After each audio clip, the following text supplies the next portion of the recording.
நம்ம இன்னைக்கு யாரை பத்தி பார்க்க போறோம் அப்படின்னா நம்ம சுதந்திர போராட்ட வீரரான டாக்டர் செண்பகராமன் பிள்ளை பத்தி பார்க்க போறோம். இந்த டாக்டர் செண்பகராமன் பிள்ளை வந்துட்டு ஒரு பொறியியல் துறையில பட்டம் வாங்கினவர். இவர் வந்து பொறியியல் துறையில டாக்டர் பட்டம் வாங்கினவர்.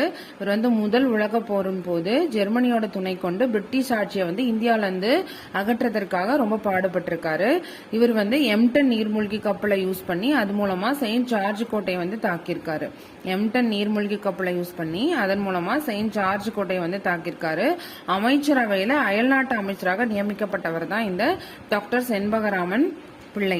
இவர் வந்து பாரத மாதா வாலிபர் சங்கம் அப்படிங்கிற ஒரு அமைப்பை வந்து ஏற்படுத்தியிருக்காரு. இவர் எப்ப இந்த எம்டன் நீர்மூழ்கி கப்பல் மூலமா தாக்குனார்னா தன்னோட 23வது வயதுல வந்து தாக்கியிருக்காரு. பாரத மாதா வாலிபர் சங்கம் அப்படிங்கறத வந்துட்டு அவரோட பள்ளி படிப்பின் போதே வந்து இவர் வந்து தொடங்கியிருக்காரு. அதுக்கு அந்த சங்கத்துல வந்து வந்தே மாதரம் அப்படின்னு சொல்லிட்டு இவர் வந்து எப்பயும் முழங்கிட்டே இருப்பாரு. அது போக நம்ம எப்பயுமே ஜெய்ஹிந்த் அப்படின்னா நம்ம யார சொல்லுவோம்னா சுபாஷ் சந்திர போஸ் சொல்லுவோம்.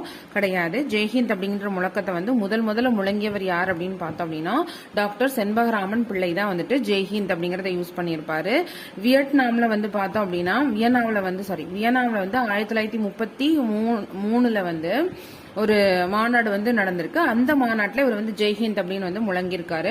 ஸோ இந்த முழக்கத்தை பிடிச்சி போய் தான் சுபாஷ் சந்திர போஸ் வந்து இதை வந்து வழிமொழிஞ்சிருக்காரு. ஸோ போற பக்கம் எல்லா இடத்துலையும் வந்துட்டு அவர் யூஸ் பண்ணியிருக்காரு. ஆனால் முதல்ல ஜெய்ஹிந்த் அப்படிங்கிற முழக்கத்தை யார் யூஸ் பண்ணா அப்படின்னு பார்த்தோம் அப்படின்னா டாக்டர் செண்பகராமன் பிள்ளை, நமது தமிழ்நாட்டை சேர்ந்த டாக்டர் செண்பகராமன் பிள்ளை தான் வந்துட்டு இதை யூஸ் பண்ணியிருப்பாரு.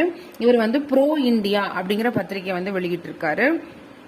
அதுபோக இவர் வந்து பார்த்தோம் அப்படின்னா சர் வால்டர் வில்லியம் அப்படிங்கிற ஒரு ஆங்கிலேயர் வந்து நம்ம நாட்டுக்கு வந்திருக்காரு. அந்த ஆங்கிலேயரோட உதவியோட இவர் வந்து ஜெர்மனி போயிட்டு அங்க இருந்து தன்னோட படிப்பை வந்து கண்டினியூ பண்ணியிருக்காரு. இவர் ஆல்ரெடி பொறியியல் துறையில டாக்டர் பட்டம் பெற்றவர். அதுக்கப்புறம் கலாநிதி பட்டமும் வாங்கியிருக்காரு. கலாநிதி பட்டமும் பெற்றிருக்காரு. இவர் வந்து ஜெர்மனி படையில சேர்ந்து ஆங்கில ஆட்சிக்கு எதிராக வந்து போராடி இருக்காரு. இவர் எந்த ஊரை சேர்ந்தவர் அப்படின்னு பார்த்தோம் அப்படின்னா இவர் வந்து திருவாங்கூர் அரசோட கன்னியாகுமரி மாவட்டத்தை சேர்ந்தவர். செண்பகராமன் பிள்ளை வந்து கன்னியாகுமரி மாவட்டத்தை சேர்ந்தவர். இவரு நம்மளோட இந்தியன் நேஷனல் ஆர்மியில இருந்த ஜான்சி படைப்பிரிவை வழிநடத்திய லட்சுமி பாயை வந்து 1931 வந்து திருமணம் செஞ்சிருக்காரு. இவரோட உடல்நிலை குறைவு காரணமாக இவர் வந்து ஒரு 34 வயது அந்த மாதிரி இறந்துட்டாரு. அதற்கு காரணமா சொல்லப்படுறது நயவஞ்சகமா கொல்லப்பட்டார் அப்படின்னு சொல்லப்படுறாங்க. பட் அதை பத்தி நமக்கு தெரியல.